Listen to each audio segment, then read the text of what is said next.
Boker Tov. Nous poursuivons notre étude. Nous sommes arrivés au verset Hod vehadar lefanav oz vetiferet bemigdasho. Donc ce verset est composé de deux parties. Hod vehadar lefanav. Hod, la majesté. Vehadar et l'éclat, lefanav, se situent devant lui, c'est-à-dire devant Hachem. Deuxième partie du verset, Oz vetiferet bemigdasho, la puissance et la splendeur, bemigdasho se trouve dans son temple, dans son sanctuaire. Donc ici, vous avez quatre termes qu'il faut définir. Hod, la majesté, Hadar, l'éclat, Oz, la puissance, Tiferet, la splendeur.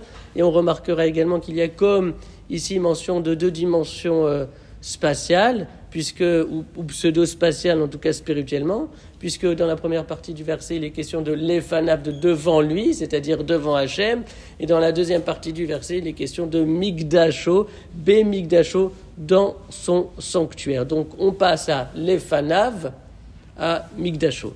Alors pour expliquer ce verset, le Rav Amalbi m'explique que Hod, c'est la majesté, mais c'est surtout quelque chose qui relève d'un caractère intérieur. C'est une force intérieure. C'est par exemple lorsqu'on dit d'une personne, cette personne-là est majestueuse, c'est-à-dire qu'elle possède un vécu intérieur extrêmement intense et important. Hod, c'est donc la majesté, mais dans son lien avec la dimension de l'intériorité. Tandis que Hadar, c'est l'éclat, c'est-à-dire quelque chose qui s'exprime, c'est une manifestation, c'est un dévoilement, c'est quelque chose qui a un rapport avec l'extériorité. Donc vous avez intériorité et extériorité, les fanav qui se situent devant Hachem. Ensuite, vous avez Oz et Tiferet. Le Rav Amalbi m'explique que Oz, qu'est-ce que c'est Oz ? C'est la force, c'est la puissance, c'est là aussi quelque chose en rapport avec la discrétion, avec le silence, parce que cette puissance-là, c'est comme une force tranquille. C'est une faculté silencieuse, quoique présente, simplement discrètement. On sait que là, il y a quelque chose de très très fort, même si cela ne s'exprime pas de manière concrète.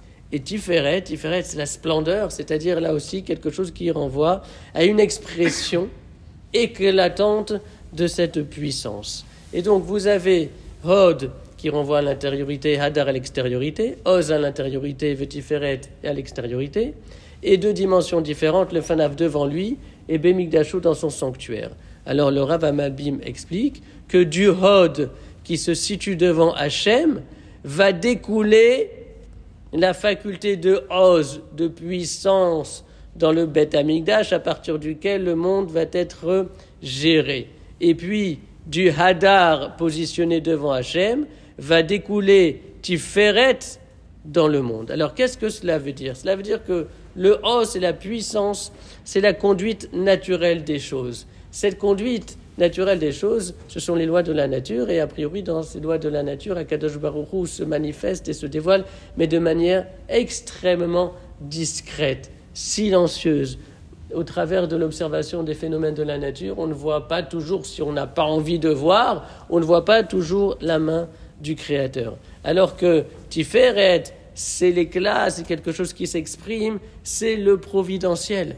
Et ceci est en rapport avec les deux événements célébrés par le Shabbat, Maaseh Bereshit, l'œuvre de la création du monde, qui renvoie à Hadar, à Oz, à cette force-là, à cette puissance qui habite le monde et son fonctionnement, quoique de manière silencieuse et discrète. Et puis vous avez Yetziat Mitzrayim, la sortie d'Égypte, qui a exprimé le Hadar, tout l'éclat, Vetiferet et toute la splendeur de la puissance divine, qui peut intervenir à n'importe quel moment, afin de pouvoir délivrer tant l'individu que la collectivité.